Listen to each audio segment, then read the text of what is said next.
Rizaima ngoma ndati ndipeiri gitara ndirazotuka ndoriva Tanzania kunafanya film nako kina baada hiyo. Tuwazi dozo kwa diziba. Oninagize. Yeah. Fime. Ndio tukwenda chitu mara ana Mungu kanaenda kwa support. Hata support na Mungu ndapi. Na Mungu. Sabja bar beso ndio yo sasa ngosi chone. Na bela tra kazo nitsazi kwa chikolo ni. Ilo lori KLM no normi ni KLM. Kelo lama. Na ndio ni tutwaini. Ndi Tutala mwana mani.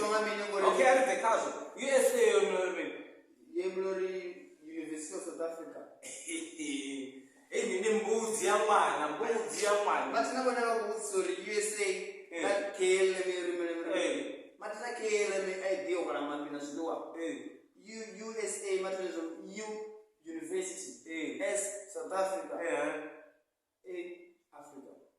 Okay, ndio mbuzi mchelo mwana wa traditional ya panoven. Mashauri. Na? Mashauri.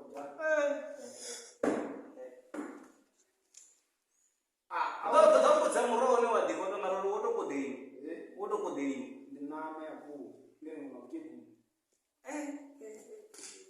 Ai, hapo nataka nazo. Prepara, mas na mana ko business wasone. Ai, nini kono na manu wa chukon chaka. Na bani principal. na bani ko.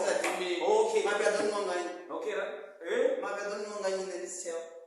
Awa yesu luzuru mabe dianga. Resume ni bana bana wapati mapeni. Ni bana trust. Nini boss? Bafanga hii. Bafanga.